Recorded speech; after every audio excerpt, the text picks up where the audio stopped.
इस कहानी की शुरुआत होती है वेस्ट वर्जीनिया के जंगल से, जहां एक कपल रिची और हेली हिल क्लाइंबिंग कर रहे हैं। लेकिन जैसे ही रिची ऊपर पहुंचता है, इसे एक नदी दिखाई देती है जो कि काफी गंदी होती है। वह हेली को आवाज लगाकर कहता है, तुम भी जल्दी ऊपर आओ। इसी दौरान हेली का पैर फिसल जाता है और वह नीचे गिरने लगती है, लेकिन वह खुद को संभालते हुए एक बार फिर से चढ़ने की कोशिश करती है। वह रिची को मदद के लिए पुकारती है, लेकिन रिची कहीं दिखाई नहीं देता है। हेली परेशान हो जाती है। तभी अचानक उसके चेहरे पर खून के कुछ कतरे गिरने लगते हैं। तभी हेली की नजर रिची पर जाती है, जिसको कोई ऊपर से उठाकर नीचे फेंक देता है। इसके बाद वह आदमी हेली को भी जोरों से ऊपर खींचने लगता है। उस इंसान से बचने के लिए हेली अपनी रस्सी काट देती है। रस्सी काटने की वजह से वो खुद को संभाल नहीं पाती और नीचे गिर जाती है। यहीं पर इसकी नजर रिची की लाश पर पड़ती है। वह काफी डर जाती है और इसी दौरान पहाड़ी से उसे कुछ आवाज सुनाई देने लगती है। वह अपनी जान बचाने के लिए अपनी गाड़ी की तरफ भागती है, लेकिन तभी अचानक उसका पाँव एक ट्रैप में फंस जाता है और वह गिर जाती है। वह आदमी जिसने रिची को ऊपर से नीचे फेंका था, वह उसे खींच कर ले जाता है।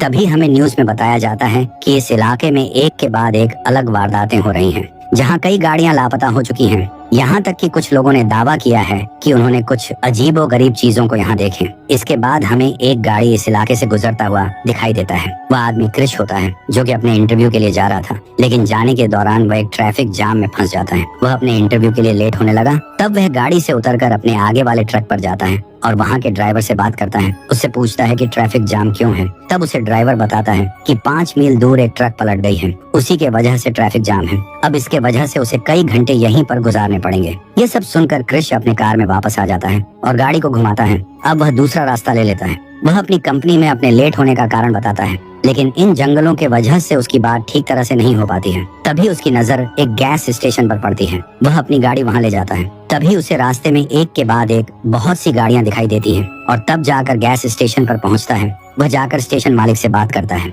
वह आदमी काफी बीमार दिखाई दे रहा था। वहाँ पर उसे एक टेलीफोन दिखाई देता है। वह अपने कंपनी में कॉल करता है, लेकिन फोन डेड है, इसलिए उसकी बात नहीं हो पाती। तब वह गैस स्टेशन के मालिक से शहर पहुँचने के दूसरे रास्ते के बारे में पूछता है, लेकिन वह आदमी इसे कुछ नहीं बताता है। तभी उसकी नजर एक नक्शे पर पड़ती है। यहाँ उसे शहर पहुँचने के लिए एक कच्चा रास्ता दिखाई देता है। वह गैस स्टेशन के मालिक से उस रास्ते के बारे में पूछता है और तब गाड़ी लेकर उस रास्ते की तरफ निकल जाता है। वह एक ऐसा रास्ता है जो कि घने जंगलों से होकर गुजरता है। जाते हुए उसे 2 रास्ते दिखाई देते हैं, जहाँ एक रास्ते पर शॉर्टकट का साइन लिखा होता है। वह अपने गाड़ी को कच्चे रास्ते की तरफ ले जाता है। उसकी नजर अचानक एक मरे हुए हिरण पर जाती है।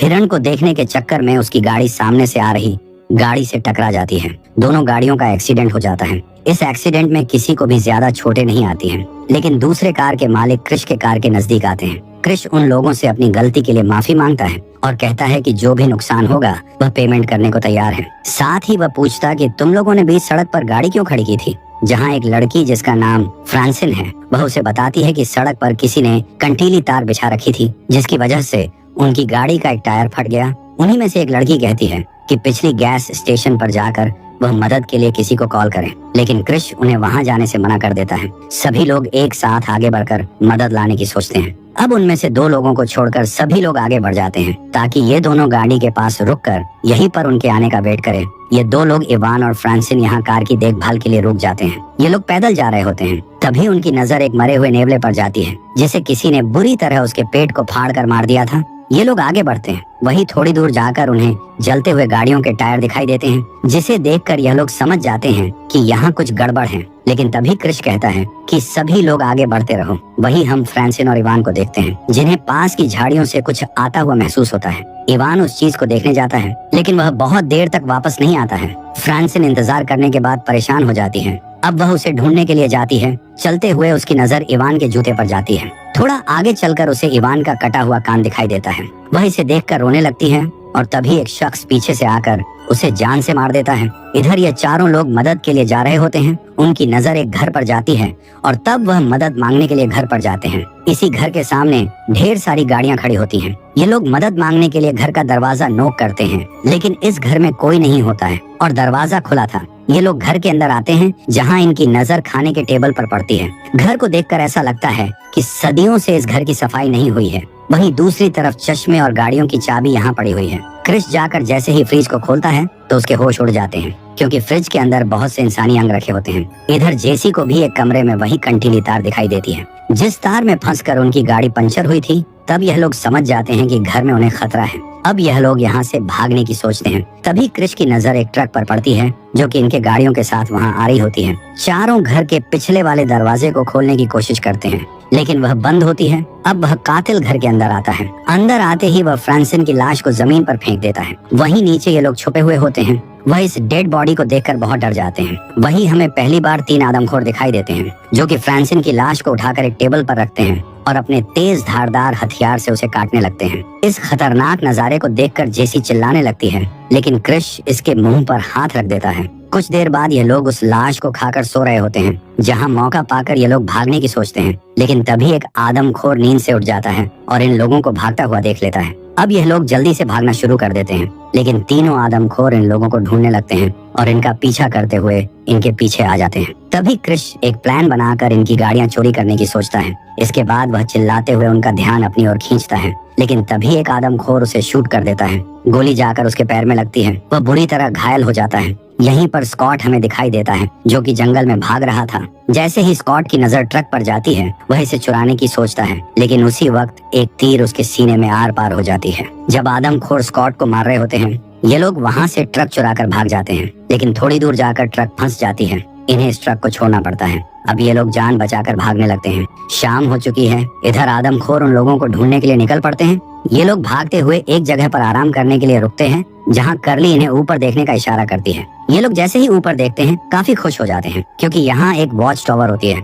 अब ये लोग ऊपर चढ़ने लगते हैं, लेकिन ऊपर कोई भी नहीं होता है। जेसी को वहाँ पर एक फर्स्ट एड बॉक्स मिलता है। वह क्रिश की मदद करती है। वहीं दूसरी तरफ कर्ली को एक पुराना रेडियो मिलता है। रेडियो ऑन करके वो मदद मांगती है, लेकिन दूसरी ओर से कोई जवाब नहीं मिलता है। तभी क्रिश को नीचे से कुछ आवाज सुनाई देती है। वह नीचे देखने लगता है। तब उसकी नजर उन तीनों आदमखोरों पर पड़ती है। तीनों टावर के पास आ चुके हैं और अब वे टावर पर चढ़ने लगे। आदमखोरों को ऊपर चढ़ता देख तीनों वॉच टावर की एंट्री गेट पर ढेर सारा सामान रखना शुरू कर देते हैं। कुछ देर बाद आदमखोर वहाँ से चले जाते हैं। तब कर्ली हेल्प के लिए अपना लोकेशन बताती है, लेकिन वह आदमखोर रेडियो की वायर को काट देते हैं और वह टावर में आग लगा देते हैं। वह लोग अपनी जान बचाने के लिए खिड़की के कांच को तोड़कर उसमें से छलांग लगा देते हैं। वो लोग वॉच टावर से सटे हुए पेड़ों पर गिर गए, लेकिन वह तीनों आदमखोर वहाँ पर छुपे होते हैं। इन लोगों की नजर उन पर पड़ जाती है।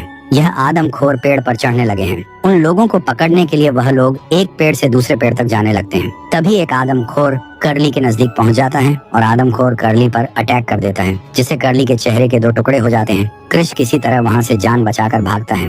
तभी उन्हें एक आवाज सुनाई देती है, जो कि एक गाड़ी की होती है। वह देखता है गाड़ी एक पुलिस वैन है। वह उस गाड़ी को रोकता है। जैसे ही पुलिस की गाड़ी वहां पर रुकती है और पुलिस वाला बाहर आता है, एक तीर पुलिस वाले की आंख के आर पार हो जाती है। वहीं पर हम एक आदमखोर को देखते हैं जो कि क्रिश को मारने आता है, लेकिन अपनी जान बचाने के लिए क्रिश गाड़ी के नीचे छुप जाता है। वह आदमखोर क्रिश को पकड़ने के लिए गाड़ी के नीचे देखता है, लेकिन तब तक क्रिश यहाँ से जा चुका था। तब वह हैरान रह जाता है। इधर हमें एक घर दिखा देता है जहां आदमखोरों ने जेसी को बांधा हुआ है। एक आदमखोर जैसे ही जेसी को मारने वाला होता है, उसे बाहर से आती हुई एक गाड़ी की आवाज सुनाई देती है, जिसे देखकर वह दरवाजे की तरफ बढ़ता है। तभी क्रिश सीधा अपनी गाड़ी को उस घर में घुसा देता है और उस आदमखोर को कुचलकर मार देता है। गाड़ी से उतरने के बाद वह लड़ाई करते हुए दूसरे हैवान को भी मार देता है। अब वह जेसी को छुड़ाने के लिए जाता है। तभी पीछे से एक हैवान आकर उस पर हमला कर देता है। आदमखोर क्रिश को मारने ही वाला होता है, लेकिन जेसी एक तीर से उस पर हमला कर देती है। वह आदमखोर मारा जाता है।